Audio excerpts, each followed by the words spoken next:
If there was ever to be a perfect adaptation for any anime ever, it would probably have to be Frieren and Studio Madhouse's immaculate presentation of it.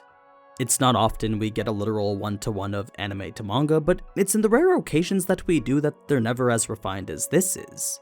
I mean, out of the 10 episodes I've seen so far, not a single cut or change has been made that takes away from the original. It's about as faithful can get. So, for a manga that's already popular to be adapted flawlessly, it's only natural it receives high ratings in accordance with that. The thing is, Frieren didn't just get rated highly, it got so many good reviews that it's now the highest rated anime ever. Granted, it's sitting at about 90,000 reviews compared to Fullmetal Alchemist's 2.1 million, but to even surpass an anime that hasn't been dethroned since interspecies reviewers, well, that's a feat that I think is worth mentioning. One I honestly don't have a solid explanation for, but I can at least try by highlighting what I think makes Frieren so good. So, I'm just gonna say this right at the beginning, but if you're looking for a fantasy where there's non-stop action and lots of conflict, you're probably gonna get bored and not enjoy Frieren that much. This isn't your classic power fantasy or adventure to slay the demon lord, but instead a slow burn about what comes after. Yes, there are some scenes that may very well belong in a power fantasy, but with those being far and few between, what you're left with is an emotional introspective on what it's like to live, well, practically forever.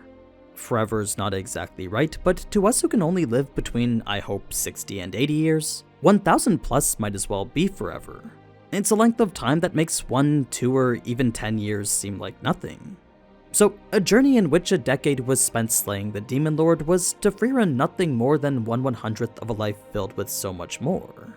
To us, who I assume are between the ages of 20 and 40 based on my YouTube analytics, that's only 4-ish months when scaled down to the life we've lived so far. It's a marginal period of time that may seem significant when we're experiencing it, but in the grand scheme of life as a whole, those 4 months are something we'll barely remember when we're older. It's like asking you to remember any set of 4 months from when you were in elementary school. The time we experienced then would definitely be fresh in our memory closer to that, but the more we live and the more we experience, the less significant those memories start to become. The weight they once carried before would slowly start to fade as newer, more substantial memories take their place. I imagine this is something we experience hundreds of times over in our own lives, but what if such a thing became as common as breathing? What if life extended so long that the world around you changed more than you yourself did? Would you live differently and experience life slower, or would you perhaps treasure relationships and get to know people better? Would you traverse the world getting to know everything you could, or would you perhaps estrange yourself and live apart from society? These aren't exactly the questions Frieren is asking, but they are the concepts that are explored through her life as an elf. And it's that take on a story about life beyond one single journey that I think elevates Frieren to a level not many anime get to. It's a different portrayal of fantasy that's mostly episodic by nature, but at the same time captures how Frieren lives her life of near immortality. So, in an era where fantasy anime are a dime a dozen, it's quite refreshing to see one that does something different for once. We're not limited by the constraints of one single adventure or the lifespan of those who embark on them, but are rather shown what living forever does to someone. It's a deep dive into the fantasy genre as a whole, and it does well to deconstruct it through the eyes of someone who's experienced every aspect of it. One such aspect that really stuck out to me was the innovation of magic to the point that spells of the past were obsolete now. Magic once thought undefeatable was now nothing more than ordinary offensive magic. This demon who'd developed a spell which could penetrate any defense had been sealed for 80 years and was awoken to find his magic useless now. It turns out his magic was researched extensively, and in only a few years humans had incorporated it into their own magic. They had created these powerful new defensive spells easily capable of blocking that previously undefendable demon magic. I know that's not really that big of a deal, but I like the idea of the passage of time actually having an effect on the world. I mean, normally the days, months, or years which pass in other series aren't enough to show any substantial change in the world itself. When it comes to Frieren though, it's that passage of time and the changes that have occurred because of it that are on display most frequently, since that's the whole point of the story. We're constantly shown through the parallels of flashbacks in the present exactly what it is that's different for Frieren, and how it is that change is perceived by her. Now, to be a bit more specific with regards to the plot itself, Frieren is a story that starts after the Demon Lord is defeated. This grand adventure, lasting 10 years in total, is already at its conclusion and begins with the aftermath. The heroes are shown returning from their perilous journey, and it's from there that Frieren sets off to continue her own. She leaves her party and continues her pursuit to know everything magic. To her, this century-long adventure is nothing more than whimsical enlightenment, but to everyone else who she'd left behind, such a time was life itself. Even in the short 50 years it took for her to return, the closest people she'd adventured with were now old. Frieren had never considered just how fleeting a human's life really was, so to see them change so much and even pass away shortly after, well, that was a revelation that made her intrigued in something else for once. She was now curious as to what it was like to live as a human. In what was essentially just the blink of an eye for her, these people who she'd only known briefly were gone now. And it was despite spending 10 years traveling the world with them that the memories she'd made could be described as nothing more than ephemeral. Sure, to us a decade was more than enough time to get close to anyone, but to Frieren, whose understanding of relations were fundamentally different, what she'd realized was that she actually knew very little about her companions. So much so that she would actually regret not trying to learn more about them.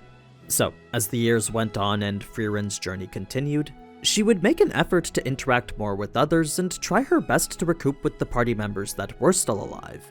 Eventually, she would find herself joined by a new party, and it's the introduction of them and their journey on that same heroic path of 80 years ago that brings us to a new story of parallels, continuations, and connections. Parallels because of the constant back and forth of Frieren's past and present, continuations because of the way events from the past are revisited 80 years later, and connections because of the increasing consideration Frieren starts to have for her new companions. The old Frieren would have had no problem spending years doing one single task, but with new human companions pushing her forward, she begins to realize that just because something's brief doesn't mean it's insignificant. So it's that contrast between Frieren's dismissive nature towards time and everyone else's desire to not waste it that constantly reminds us of how time is always flowing here. It's a recurring theme that's even more supported through the numerous flashbacks from 80 years ago. Combine this with Frieren's growth beyond complacency towards something a bit more sympathetic, and what we get is an emotional, character-driven narrative on what living forever might do to a person. It's this engaging story where the impermanence of life becomes increasingly apparent. Before, she may not have understood what that meant, but it's as we watch her travel and reflect on the past that we see her come to not only appreciate the nature of life, but also respect the flow of time too. Both of which are the core aspects shown pretty much every episode. Now, when I said Frieren was episodic by nature, what I meant was that the narrative was loosely connected through the one or two independent stories happening between them. Yes, there is a general goal in which Frieren is striving to accomplish, but that's rarely, if ever, the focus of the episode. What we focus on instead are the smaller events occurring in whatever town, village, or city Frieren finds herself in, then how it relates to the adventure she had 80 years ago. So, if I had to compare Frieren to any anime already out there, I would have to say it's closest to Violet Evergarden. I don't think it's anywhere near as emotional, but that episodic portrayal of independent stories throughout one larger one is actually very similar to each other. You also have a main protagonist who lacks a fundamental understanding of what it means to be human, and it's their self-discovery of it that makes Frieren and Violet very similar too. So, regardless of whether it's love or life that these two are trying to understand, I think the place they both start out at is pretty much the same. They're both overwhelmed by the regrets of their past and are both actively doing whatever they can to mend that. It could also just be the soundtrack by Evan Call making me think that, but I'm fairly certain the stoic female protagonist going on a journey of understanding is something I've seen before. Now, if there is one thing I'm gonna complain about, it would have to be the way that pretty much every character is stoic. I'm not saying their lack of expression is a bad thing, but their composed behavior and soft-spoken mannerisms, combined together with Frieren's leisured progression, makes a slow story feel even slower. I get it's the nature of characters like Frieren and Fern, but to some that may seem boring since those are the characters that are on screen most of the time. It's a stark contrast from the usual high-octane, high-emotion shonen protagonists we usually see. Once again, this is just a nitpick though, so if you're fine watching slow-paced dramas with emotional story bits and the occasional action, you'll definitely be fine watching Frieren.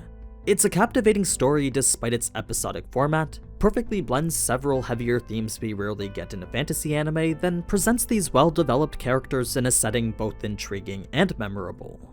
They're factors which all come together to make this series a worthwhile one. I don't know if that's actually enough to make it worthy of the #1 spot on Mal, but as far as adapting from the source to anime goes, Frieren has done it the best by a landslide. The anime may not be for everyone, but in a time where fantasy anime are pumped out 10 to 20 a season, it's quite nice to get one that's both different and high quality. But yeah, that's pretty much all I got to say about Frieren. Do you think it's worthy of the #1 spot on Mal, or do you think it's just another fantasy that's only doing a little bit better this season? Let me know your thoughts down in the comments. Then, if you liked what you saw and want to see more, feel free to leave a like and let me know too. Now, I wish I could make a cut content for this, but trust me when I say that there wouldn't be enough to make even a 5-minute video on this. So, aside from Eminence in Shadow and Solo Leveling, I may make a video on Shangri-La Frontier next, or just end up doing another Biggest Flexes in Isekai one. Until then though, as always, thank you so much for watching, and if you enjoyed this type of anime content, then you already know what to do. So, until next time, ciao!